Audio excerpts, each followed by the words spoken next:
नमस्कार, देश की बात में मैं कादम्बिनी शर्मा हूं आपके साथ।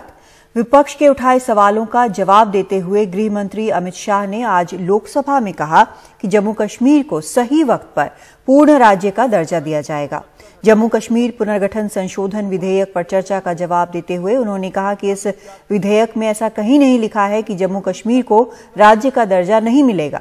मौका दीजिए आपने जवाब देने का, मगर भाई 17 महीने हुए।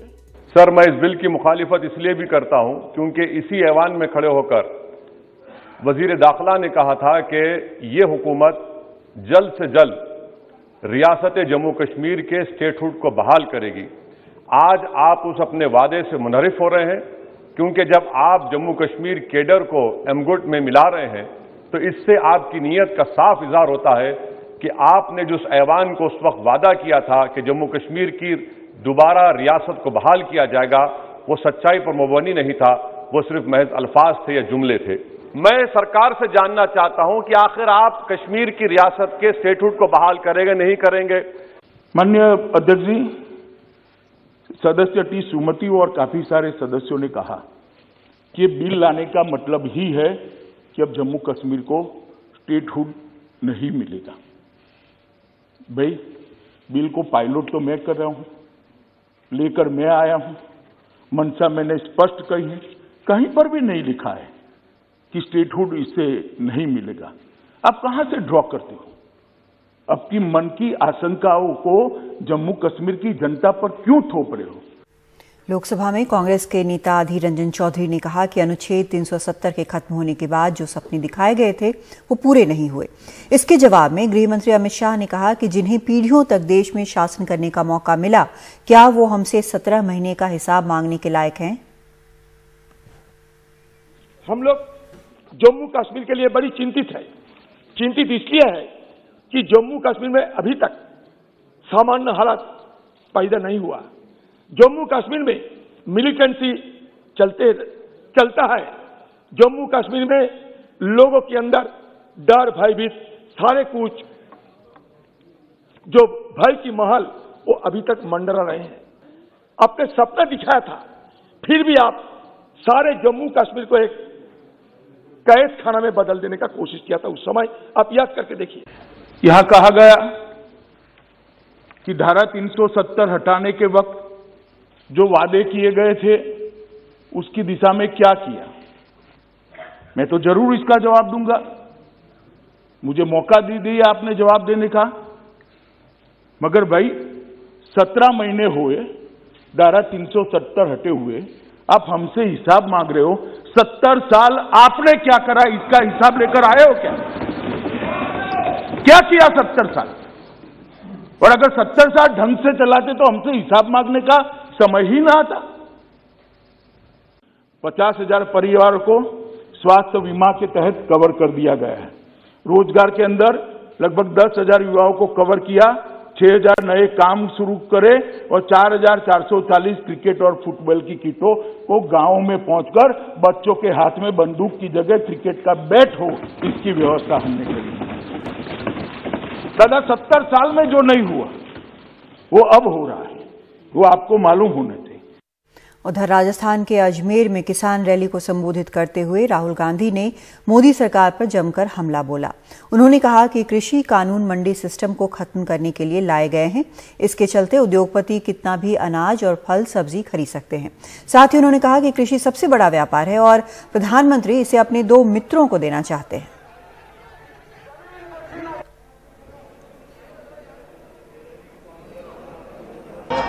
बड़े से बड़े उद्योगपति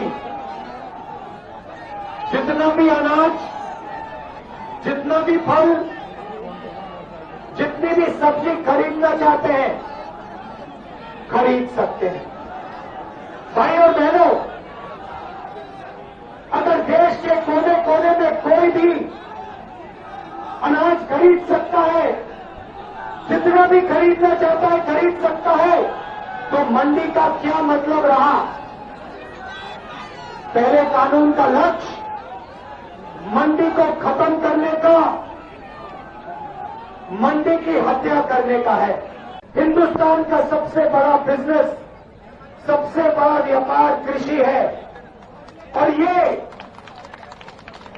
सबसे जरूरी बात सुनिए, 40 लाख करोड़ रुपए का बिजनेस है, दुनिया का सबसे बड़ा बिजनेस है। इसमें किसान शामिल है, छोटे व्यापारी हैं, छोटे बिजनेस वाले हैं, मिडिल साइज बिजनेस वाले हैं, मजदूर हैं, ये सब इस बिजनेस के भागीदार हैं। अब नरेंद्र मोदी जी चाहते हैं कि 2 मित्रों के हवाले हो जाए। कानूनों का यही लक्ष्य है। इससे पहले वित्त मंत्री निर्मला सीतारमण ने किसानों के मसले पर कांग्रेस को कटघरे में खड़ा किया। उन्होंने कहा कि मध्य प्रदेश और राजस्थान में किसानों को लेकर कांग्रेस के वादे पूरे नहीं हुए। ये बात बोलेंगे, ये स्पष्टीकरण देंगे कि क्यों कांग्रेस पार्टी की पोजीशन यू टर्न लिया। पहले तो इसका समर्थन देते थे, अभी क्यों बदला। फार्मर्स के इतना ध्यान देने वाले कांग्रेस फार्म लोन वेवर के बारे में बहुत सारे स्टेट्स में इलेक्शन जीतने के लिए वायदा देते थे कि फार्म लोन दे रहे हैं हम, प्लीज वोट दे दो। जनता भी भरोसा रख करके वोट दिलाए, मगर मध्य प्रदेश में उसका इम्प्लीमेंटेशन नहीं हुआ। फार्मर्स आज तक मांग रहे हैं लोन वेवर क्यों नहीं हुआ। हमें कर्जा माफी राजस्थान में नहीं हुआ, मध्य प्रदेश में नहीं हुआ, जहां भी छत्तीसगढ़ में भी कर्जा माफी नहीं हुआ। गाजीपुर बॉर्डर पर कृषि कानूनों के खिलाफ आंदोलन कर रहे किसानों की तादाद घटती जा रही है। बढ़ती गर्मी और गन्ने की कटाई के चलते किसान अब खेत खलिहान की ओर लौट रहे हैं। ऐसे में राकेश टिकैत किसान आंदोलन को मजबूत कर पाएंगे। देखिए रविचंद्रन शुक्ला की रिपोर्ट। बढ़ती गर्मी का असर गाजीपुर बॉर्डर पर बने राकेश टिकैत के तंबू पर भी पड़ रहा है। यहाँ पंखे लगाए जा रहे हैं। साथ ही अब NH9 की सड़क पर चल रहे धरना स्थल पर भी तंबू लगाने की तैयारी हो रही है, ताकि धरना दे रहे किसानों को गर्मी से बचाया जा सके। बढ़ती गर्मी और लंबे खिंचते आंदोलन का असर गाजीपुर बॉर्डर पर किसानों की तादाद पर भी पड़ रहा है। लेकिन राकेश टिकैत का कहना है कि यह आंदोलन संख्या से नहीं चल रहा है। यह आंदोलन संख्या पर नहीं चलता। हाँ, किसान खेत में काम भी करेगा और यहाँ पे भी रहेगा और पंचायत भी करेगा। दरअसल जो किसान और युवा गाजीपुर बॉर्डर पर आंदोलन कर रहे थे, अब गन्ने की कटाई और बोआई के लिए गांव लौट रहे हैं। इसलिए राकेश टिकैत भी अब गाजीपुर बॉर्डर पर कम और देश में अलग अलग जगहों पर पंचायत करके लोगों को जागरूक ज्यादा कर रहे हैं। किसान भी मानते हैं कि आने वाले दिनों में खेती में व्यस्तताएं बढ़ेंगी। आते रहे जाते रहे, कभी बढ़ जा कभी घट जा, तो खेती का काम भी चल रहा है। अच्छा। और जब जरूरत पड़ेगी तो बहुत संख्या बढ़ जाएगी। तो किसान का काम भी है, शिफ्ट वाइज अपना काम कर रहा है और आ रहा है यहाँ पर। अच्छा, काम भी तो करना है ना अपना, जो है वैसे काम तो क्या अभी क्या काम चल रहा है किसानों का? भाई खेत में पानी लग रहा है, गेहूं में पानी लग रहा है, गन्ना गिर रहा है, तो वो काम भी है अपना। किसान आंदोलन को 2 महीने से ज्यादा का वक्त हो गया है और सरकार बातचीत भी नहीं कर रही है। सरकार किसानों से बातचीत न करके सख्त रवैये को उनके नरम करना चाहती है, जबकि किसान नेता कैंडल मार्च से लेकर चक्का जाम करके सरकार पर ज्यादा से ज्यादा दबाव बनाना चाहते हैं। किसान नेता और सरकार दोनों अपने अपने पत्ते चल रहे हैं, लेकिन जैसे जैसे ये किसान आंदोलन लंबा खिंचता जा रहा है, देश की साख पर बट्टा भी लग रहा है। गाजीपुर बॉर्डर से रविचंद्रन शुक्ला, NDTV इंडिया। 26 जनवरी को ट्रैक्टर रैली के दौरान हिंसा के मामले में दिल्ली पुलिस की क्राइम ब्रांच की SIT ने दीप सिद्धू और इकबाल सिंह को लाल किले लेकर गए और यहां पर इन दोनों आरोपियों से घटना के दिन के सीक्वेंस की जानकारी ली गई। दिल्ली पुलिस की क्राइम ब्रांच की SIT ही इस पूरे मामले की जांच कर रही है। दीप सिद्धू और इकबाल सिंह मामले के मुख्य आरोपी हैं और इनकी पुलिस रिमांड जल्द ही खत्म होने वाली है।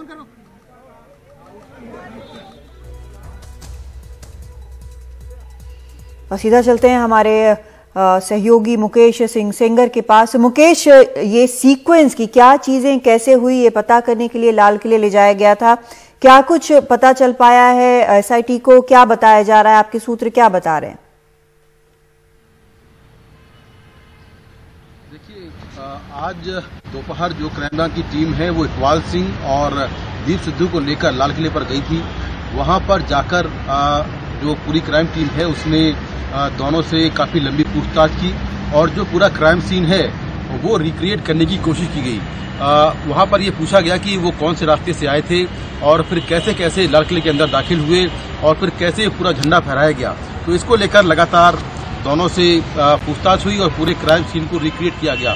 इसके अलावा जो क्राइम ब्रांच है वो दोनों आरोपियों को लेकर जो मुकरबा चौक है वहां पर गई थी। वहां से पूरा रूट क्या था, ये लोग कैसे लाल किले पर पहुंचे थे, कौन सा रास्ता लिया था, ये सारा जो रूट मैप है वो भी तैयार किया गया है। क्योंकि इकबाल सिंह और दीप सिद्धू दोनों पर यह आरोप है कि इन लोगों ने लाल किले के अंदर लोगों को भड़काया, लाल किले का जो भीतरी गेट है उसको तोड़वाया और जहां झंडा फहराया गया वहां पर भी ये लोगों को भड़का रहे थे। इसको लेकर बहुत सारे वीडियोस क्राइम ब्रांच को मिले हैं।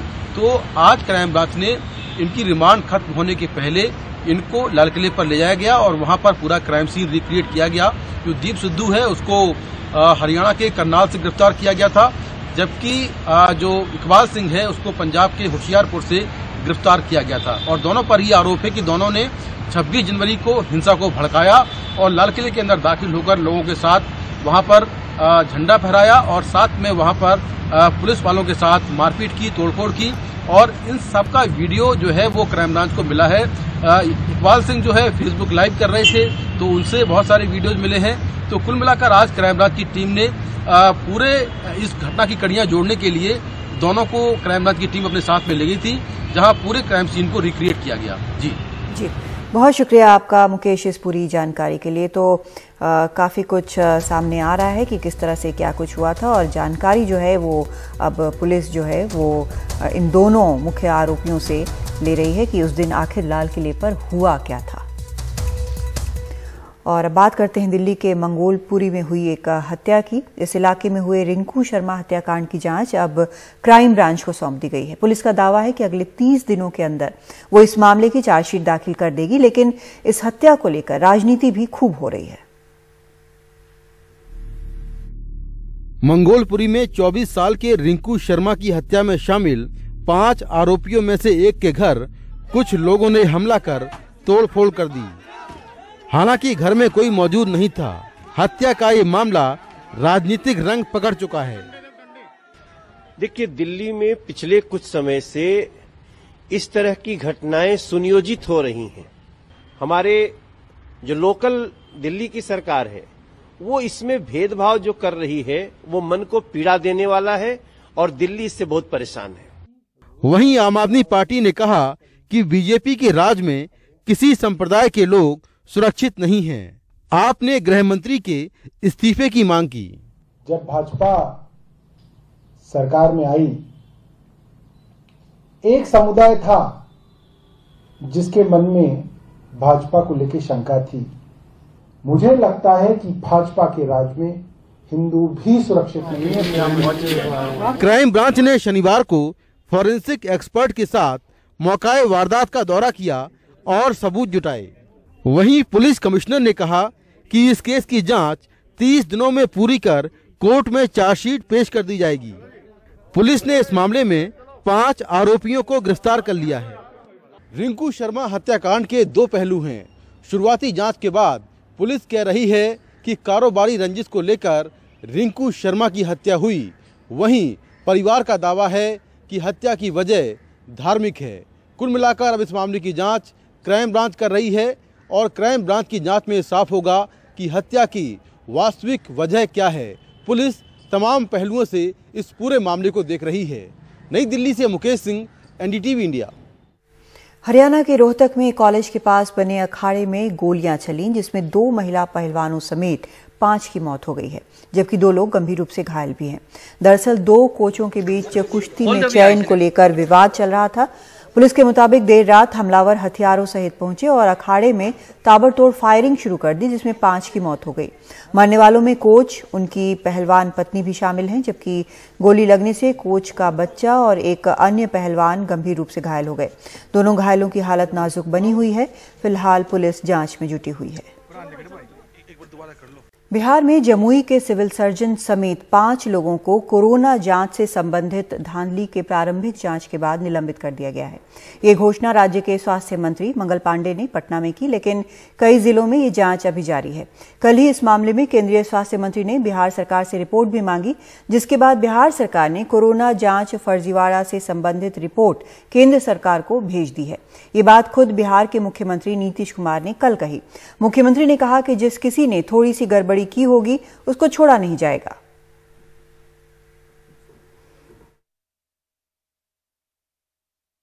ऐसी कोई बात है कि किसी के बारे में जांच नहीं किया और उसके बारे में लिख लिया कि जांच की है, ये तो गलत बात होगी ना। तो ऐसे लोगों पर तो कार्रवाई होगी, लेकिन ये पूरी की पूरी जांच कर रहे हैं, इसको पूरे गंभीरता से देखना चाहिए। लेकिन जांच तो बहुत अच्छा हुआ और जांच तो काफी हुआ। तो जो भी फिगर हमारे पास आता है डेली, हमारा जो कल शाम का फिगर हमने देखा है कि 10 लाख की आबादी पर जो देश में औसतन जांच होती है, तो देश का जो औसत जांच होती है 22,000 से भी ज्यादा जांच बिहार में। अगर कोई जरा सा भी गड़बड़ी किया रहेगा तो पर कोई छोटी बात हो जाएगी। और आरजेडी नेता तेजस्वी यादव ने एक ट्वीट किया, जिसमें उन्होंने 4 अगस्त को मुख्यमंत्री नीतीश कुमार का विधानसभा में दिया गया बयान लगाया है। इसमें नीतीश कुमार ने कमेटी बनाने की बात कही थी। ट्वीट में तेजस्वी यादव ने लिखा है कि हम जमीनी लोग हैं, जनता से सीधा फीडबैक लेते हैं, इसलिए महीनों पूर्व कोरोना घोटाले का अंदेशा होने पर जांच की मांग रखी थी। मुख्यमंत्री ने सदन में आश्वस्त भी किया, लेकिन आज तक कमेटी नहीं बनाई क्योंकि चुनाव पूर्व अरबों का बंदर बांट करना था।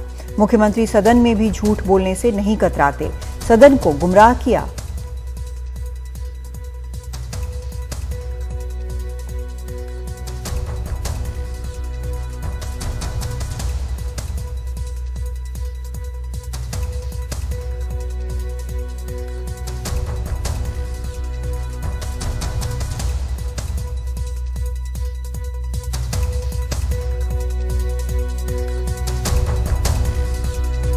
बिहार में कोरोना जांच की संबंध में जो भी अनियमितता बरती गई है, फिलहाल अभी तक राज्य सरकार ने 5 लोगों को निलंबित किया है, जिसमें जमुई के सिविल सर्जन भी शामिल हैं।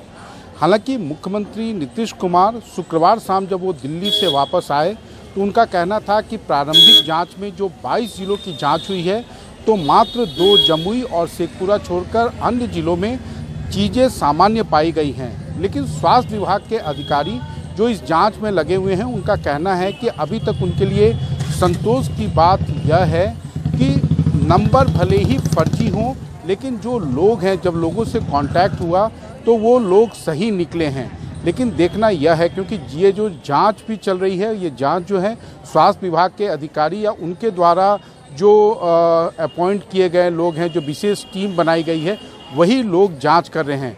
लेकिन हाँ, बिहार में चूंकि 80% से अधिक लोग, करीब 1,70,00,000 से अधिक एंटीजन टेस्ट हुए हैं, क्योंकि अधिकांश जो फर्जीवाड़े के जो मामले आ रहे हैं वो एंटीजन टेस्ट से संबंधित है। तो आने वाले दिनों में इस पूरे अनियमितता, ये पूरे स्कैम का मैग्नीट्यूड जो है वो आगे और बढ़ सकता है। हालांकि केंद्र सरकार भी पूरी स्थिति की मॉनिटरिंग कर रही है। उसने शुक्रवार को रिपोर्ट मांगी और उसके बाद राज्य सरकार ने अपनी रिपोर्ट भी दे दी है। लेकिन ये जांच चूंकि अभी जारी है, तो इसलिए अब देखना यह है कि आने वाले दिनों में या अगले 2-3 दिनों के अंदर राज्य सरकार और क्या कार्रवाई करती है या उसकी जांच में आखिर क्या निकल कर आता है। और अब बात पेट्रोल डीजल की। देश भर में पेट्रोल डीजल की कीमतों में लगातार बढ़ोतरी हो रही है। वहीं दूसरी तरफ असम सरकार ने पेट्रोल और डीजल पर लगने वाले राज्य कर को कम करने का फैसला किया है, जिसके बाद दोनों ईंधनों की कीमत 5 रुपए सस्ती हो गई है। आधी रात से ही ये नई कीमतें लागू हो गई हैं। इसके साथ ही शराब पर लगने वाले टैक्स को भी 25% तक कम कर दिया गया है। असम सरकार के इस फैसले को चुनाव से जोड़कर देखा जा रहा है, क्योंकि राज्य में इस साल अप्रैल में विधानसभा चुनाव होने हैं। पूर्वी यूपी में देवरिया के गांव के बेहद गरीब ऑटो रिक्शा ड्राइवर की बेटी मान्या 2020 की मिस इंडिया रनर अप चुनी गई हैं। उनकी कामयाबी से गांव वाले फूले नहीं समा रहे। मान्या ने बताया कि गरीबी की वजह से उन्होंने बचपन में बर्तन धोए और मां के जेवर गिरवी रख के स्कूल की फीस दी। लगन हो तो ख्वाब पूरे होते हैं, ये इसका जीता जागता उदाहरण है। Congratulations from all of us at NDTV. You've made everyone proud. So firstly, what is the feeling right now with this amazing crown on your head? First of all, बहुत grateful because ये opportunity, ये like सब कुछ बहुत ज्यादा ही overwhelming है, क्योंकि अभी मेरे पास वर्ड्स भी नहीं एक्सप्लेन करने को कि मैं कितने खुश हूँ, कितना कुछ दिमाग में चल रहा है कि आगे क्या होने वाला है। राइट मान्या, हम टीवी स्क्रीन पर अभी कुछ इमेजेस दिखा रहे हैं, फोटोज दिखा रहे हैं आपके और आपके फैमिली के, बहुत ही प्यारे फोटोज है। आप भी देखिए, लोग आपको सुन रहे हैं, बताइए ये कहाँ पर ली है ये फोटोज? ये कौन, आपके मॉम और डैड है? आपके डैड का ऑटो रिक्शा है? ये कहाँ पर ली थी फोटो और कब ली थी?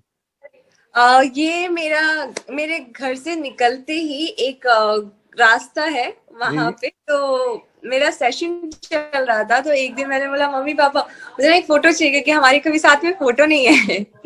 तो मैं सेशन के बीच में से उठ के गई थी और फोटो दोनों लोगों के साथ में लिया था। आप बताइए, आप एक दिन उत्तर प्रदेश में रहती थी, आपने ट्रेन पकड़ी और आप मुंबई आ गई।